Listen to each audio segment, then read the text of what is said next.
இந்த கணபதி போட்டோவை வீட்டு வாசலில் வைத்தால் பணப்பிரச்சனை நீங்கி செல்வம் பெருகும்.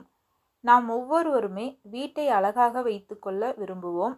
அதற்காக பல்வேறு பொருட்களை வாங்கி வீட்டை அலங்கரிப்போம். ஆனால் இதில் நிறைய பேர் செய்யும் தவறு வாஸ்து விதிகளை சரியாக பின்பற்றாமல் இருப்பது. நம்பிக்கைகளின்படி வாஸ்து சாஸ்திரத்தை உருவாக்கியவர் பிரம்மதேவர்.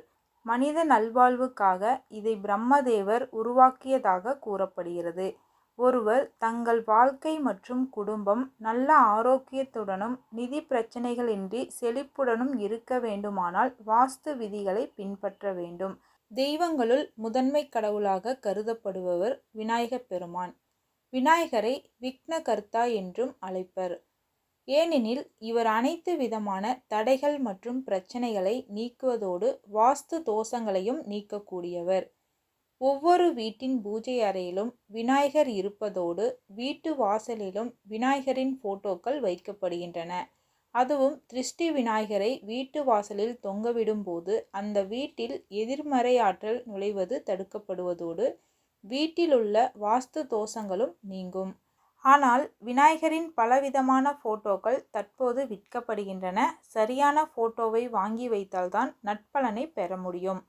இப்போது திருஷ்டி விநாயகரை வீட்டு வாசலில் வைக்கும்போது நினைவில் கொள்ள வேண்டியவைகள் என்ன என்பதை பார்க்கலாம்.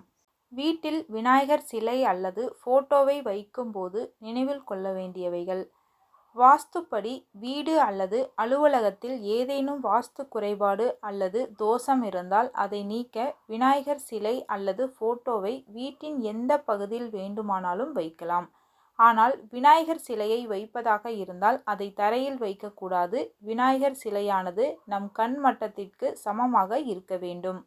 வீட்டில் விநாயகரின் சிலை அல்லது போட்டோவை வைக்கும்போது விநாயகரின் முகம் தெற்கு திசையையும் தென்மேற்கு கோணத்தையும் பார்த்தவாறு இருக்கக்கூடாது. அது மோசமான விளைவுகளை ஏற்படுத்தும். வீட்டில் விநாயகர் சிலை அல்லது போட்டோவை வைப்பதாக இருந்தால் உட்கார்ந்தவாறு விநாயகரை வைக்க வேண்டும். பணியிடம் அல்லது அலுவலகத்தில் வைப்பதாக இருந்தால் நின்ற நிலையில் உள்ள விநாயகரை வைக்க வேண்டும். வீட்டின் மைய பகுதி வடகிழக்கு மற்றும் கிழக்கு பகுதியில் விநாயகர் சிலையை வைத்திருப்பது மங்களகரமானதாக வாஸ்து சாஸ்திரம் கூறுகிறது. வெள்ளை நிற விநாயகர் சிலையை வைத்தால் மகிழ்ச்சி, அமைதி, செழிப்பு ஆகியவற்றை கொண்டு வருவதாக கூறப்படுகிறது. வீட்டில் ஒன்றிற்கும் மேற்பட்ட விநாயகர் சிலையை வைத்திருப்பதால் எவ்வித தீங்கும் நேராது. ஆனால் ஒரே இடத்தில் ஒன்றிற்கும் மேற்பட்ட விநாயகர் சிலை இருக்கக்கூடாது என்பதை மட்டும் நினைவில் கொள்ளுங்கள். எந்த மாதிரியான விநாயகரை வீட்டில் வைக்க வேண்டும்? வீட்டில் விநாயகரின் சிலையை வைப்பதாக இருந்தால் எப்போதும் உட்கார்ந்த அல்லது படுத்த நிலையிலான விநாயகரை தான் வைக்க வேண்டும். வாஸ்துப்படி லலிதாசனத்தில் அமர்ந்திருக்கும் விநாயகர் சிலை சிறப்பானதாக கருதப்படுகிறது. ஏனெனில் இது அமைதியை குறிக்கிறது. இது தவிர படுத்த நிலையிலான விநாயகர் சிலையையும் வைக்கலாம். இது அதிர்ஷ்டத்தை குறிக்கிறது. ஏனெனில் இந்த நிலையிலான விநாயகர் ஆடம்பரம், வசதி மற்றும் செல்வத்தை குறிக்கிறது. விநாயகரின் துதிக்கை எந்த திசையை பார்த்தவாறு இருக்க வேண்டும்? விநாயகர் சிலையை வீட்டில் வைப்பதாக இருந்தால் முதலில் விநாயகரின் துதிக்கை எந்த திசையில் உள்ளது என்பதை கவனிக்க வேண்டும்.